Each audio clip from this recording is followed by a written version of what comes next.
Hi everybody, and welcome back to my YouTube channel. I'm Julie Montague, the American Viscountess, and this episode answers the question of how many homes do the royal family own? And how many do you know? Yes, there are the obvious ones like Buckingham Palace, Kensington Palace, and of course, Balmoral Castle. However, there are a number of lesser known residences throughout the United Kingdom and the world that even the most loyal royal followers may not be aware of. Plus, the royal family has a Montague house, or should I say a castle, that had been in our family for over 300 years until it was sold in the 1900s to the royal family. In fact, it was acquired by Queen Elizabeth II's uncle, and as of 3 days ago when I'm filming this, it's now for sale. I'm thinking we need to get this castle back in the family.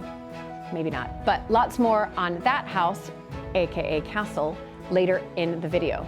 So what are the 30 plus regal estates that the royal family has called home?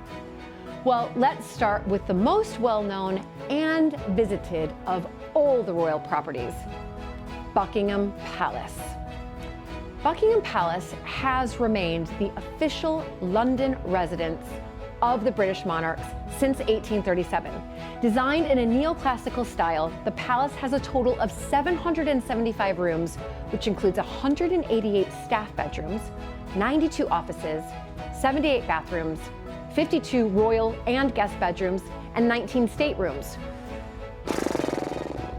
That's an almighty palace, isn't it? So the next palace, number 2, Kensington Palace. It's the birthplace and childhood home of Queen Victoria. Kensington Palace has 547 rooms and is the London home and office to a number of royals, including Prince and Princess of Wales, William and Catherine. From the middle of 2017 up until their move to Windsor, apartment 1A had been the main residence for the Prince and Princess of Wales, which has 4 floors and 20 rooms. Kensington Palace was also the former home of Princess Diana, as well as Prince Harry and Meghan Markle. Number 3, another palace, St. James's Palace. This London palace was the former residence of the monarchs of England until the reign of Queen Victoria. St. James's Palace holds an important role in the monarchy as it's the place where the Garter King of Arms formally announces the accession of the new king or queen from the palace's proclamation gallery after the death of a monarch. And we recently saw this with the accession of King Charles III after the death of Queen Elizabeth II.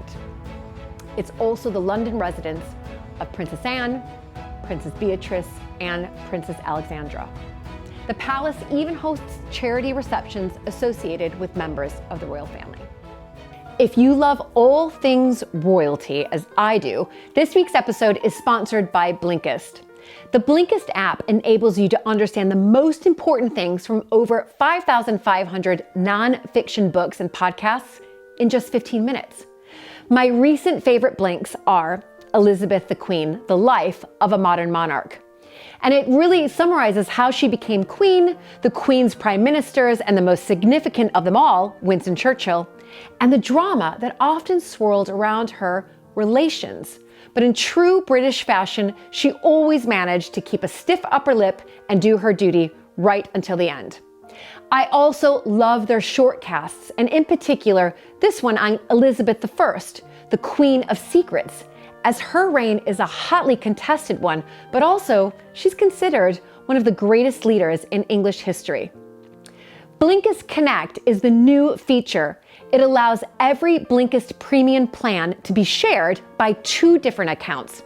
It's no additional cost to you, and it's free to the person you invite for as long as you're sharing it with them. This way, you can share titles with your best friend. Think of it as effectively as 2 premium accounts for the price of 1. Get a 7-day free trial and 25% off Blinkist annual premium by using the promo link down below. Number 4, Clarence House. King Charles III and Queen Consort Camilla resided here using it as their official London residence before his accession. Built in 1825 and 1827, Queen Elizabeth II and Prince Philip lived in the townhouse after their marriage in 1947. It was also the London home of the Queen Mother from 1953 until 2002. Number 5, 6, and 7, Ivy Cottage, Wren House, and Nottingham Cottage. There are smaller properties on the grounds of Kensington Palace, Ivy Cottage, Wren House, and Nottingham Cottage, which have been popular homes in the royal family for years. Nottingham Cottage was the former home of Prince Harry and Meghan Markle before they moved to Frogmore Cottage. Ivy Cottage is currently the first home of Princess Eugenie and her husband, Jack Brooksbank. Prince Edward, the Duke of Kent, lives at Wren House with his wife, Catherine Worsley. Let's get on to number 8 now, Windsor Castle. For over 900 years, the Crown-owned Windsor Castle has acted as both a private home and an official residence for the United Kingdom's monarchs. Inside the property is the famous St. George's Chapel, the location where Prince Harry and Meghan Markle married in May 2018, and Princess Eugenie and Jack Brooksbank married in October 2018. And recently, the royal burials of His Royal Highness Prince Philip, Duke of Edinburgh, and Her Majesty Queen Elizabeth II, now interred in the King George VI Memorial Chapel. Fort Belvedere. A part of the Windsor estate, Fort Belvedere was built in the Gothic Revival style by English architect Geoffrey Wyatville in the 1820s. Most famously, the manor house served as the royal residence for Edward VIII, yep, him, the Duke of Windsor, between 1929 and 1936. And during his stay, the then prince renovated many of the rooms to include more contemporary details and added horse stables, a swimming pool, and tennis courts. But it was there that Edward signed his written abdication notice, stripping him from his royal title and his home. Frogmore House. Frogmore House has been a Crown-owned official residence since 1792.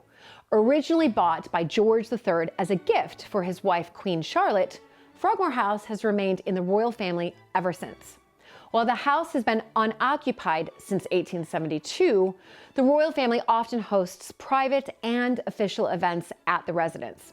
Most recently, the location of Prince Harry and Meghan Markle's evening wedding reception.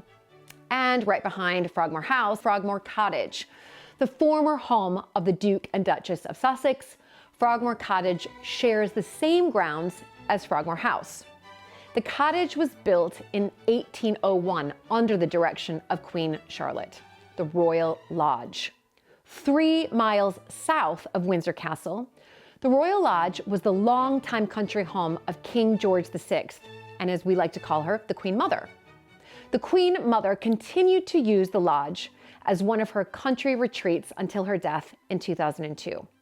Prince Andrew, Duke of York, moved into the 30-room home in 2004 and continues to live there with his ex-wife, Sarah Ferguson. And now we're on to Balmoral Castle. Located in Aberdeenshire, Scotland, Balmoral Castle served as Queen Elizabeth's second home and sits on 50,000 acres with 150 buildings. Queen Victoria and Prince Albert originally purchased the castle in 1852, and it's remained one of the royal family's favorite vacation spots. And of course, it was where Queen Elizabeth II spent her final days. Birk Hall. A part of the Balmoral Castle estate, Birk Hall was bought by Queen Victoria for her son Edward, Prince of Wales, in 1849. Birk Hall was also the former home of the Queen Mother. Craiggwyn Lodge. Technically on the grounds of the Balmoral estate, Craiggwyn Lodge is about a mile from Balmoral Castle and is a lovely rustic stone cottage. The then Prince Charles and Princess Diana would often stay in the 7-bedroom house during their visits to the Balmoral estate. Let's get on to another palace, shall we? Hampton Court Palace. The former seat of the Tudor dynasty dates back to 1514, when they started laying the foundation for this marvelous palace. When King William III and Queen Mary II took to the throne, they appointed Sir Christopher Wren to expand the palace, and landscape architect Capability Brown, to tend to the gardens. The palace and its grounds were opened to the public as a museum in 1838 by Queen Victoria and have operated under the Crown ever since. Sandringham House. This 19,000-acre estate is a private residence of the royal family in Norfolk, England. Queen Elizabeth II inherited the property from her family in 1952, and Prince Philip took charge of the home's management and upkeep. The royal family usually celebrates Christmas at Sandringham and attends the church service at the Church of St. Mary Magdalene, which is located on the grounds. And here we come to the Montague connection, Barnwell Manor and Castle. Here it is, drum roll everybody. In 1540, King Henry VII gifted Barnwell to the Montague family, our family, for being loyal supporters of the crown. And it remained with us until the early 1900s, when a series of tenants stayed at the Elizabethan Manor House in Northamptonshire for short periods. It would come back into the ownership of the royal family in 1938 when Prince Henry, Duke of Gloucester, Queen Elizabeth II's uncle, bought the estate. The rambling stone manor house at the heart of the property was built, according to its listing, for the Montague family in the late 16th or early 17th century, and then altered or extended in the mid-18th century. And guess what? It's up for sale. Yes, it is for sale. But offers are in excess of £4.75 million. We won't be able to get that back. Moving on, the Castle of May. As depicted in the first season of The Crown, the Queen Mother purchased deteriorating Barnwell Castle in 1952 after seeing it on one of her visits. It required extensive renovations of the castle and gardens, and a decision was made to restore it to its original name, the Castle of May. Today, the property is under the stewardship of the Prince's Foundation. The old royal palace of Hatfield. The original structure on the grounds of the now Hollywood-famous Hatfield House, the Royal Palace of Hatfield, was the childhood home and some say the favorite residence of Queen Elizabeth I. After the accession of King James I to the throne, he decided to give the palace to Elizabeth's chief minister, Robert Cecil, 1st Earl of Salisbury, who built the astonishing Jacobean home that is now on the property. However, only a small part of the original palace still remains on the grounds. Dumfries House. Dumfries House dates back to 1754. It's a Palladian-style home with lavish interiors filled with Chippendale furniture. Regarded as one of the most significant royal properties, shockwaves ran through Great Britain when news hit it was on the verge of sale, propelling the then Prince Charles and one of his foundations to raise funds to save Dumfries. Today, the stately home is open for people to explore its original 18th century furnishings and incredible interiors. Thatched House Lodge. I love this one. Originally built for the garden keepers of Richmond Park, the Thatched House Lodge served as a residence for the royal household until 1927. High political figures, such as President Dwight D. Eisenhower, stayed in the 6-bedroom home, but eventually it would become the permanent residence of Sir Angus Ogilvy and Princess Alexandra in 1963. This next one, I'm not going to pronounce it apart from Little Cottage, but you can see it on the screen. It was gifted to the then Princess Elizabeth by the Welsh people in 1932. The miniature thatched cottage has remained on the same grounds as the Royal Lodge since then, serving as the official royal playhouse for generations. Dolphin House. 28 miles from the Cornish coast is Dolphin House on the island of Tresco, which many members of the royal family flock to for a vacation. And it's also owned by the family. Hidden behind a walled garden, the former rectory offers astonishing views of Round Island Lighthouse from each of its 6 bedrooms. But the best part, you can rent out this idyllic house all to yourself. All right, Anmore Hall. I think we've all heard of Anmore Hall. It was gifted to Prince William and Catherine Middleton by Queen Elizabeth after their wedding. The 10-bedroom Georgian home is located on the Sandringham estate. The now Prince and Princess of Wales lived in the country house full-time until they moved to Kensington Palace. The Palace of Holyroodhouse, the official Crown-owned residence in Scotland, began as a monastery in 1128. The palace is open to the public year-round, and you can visit the Holyrood Abbey, the palace gardens, and the state apartments. After the death of Queen Elizabeth II, she traveled from Balmoral Castle to her official Scottish residence, Holyroodhouse. Hillsborough Castle. This is the official Northern Ireland residence of the monarchy and Secretary of State for Northern Ireland. Other members of the British royal family also stay at the castle when they visit the country. HIGHGROVE House, the private family home of King Charles III and Queen Consort Camilla. It's most famous for its beautiful gardens, which members of the public can tour on select dates throughout the year.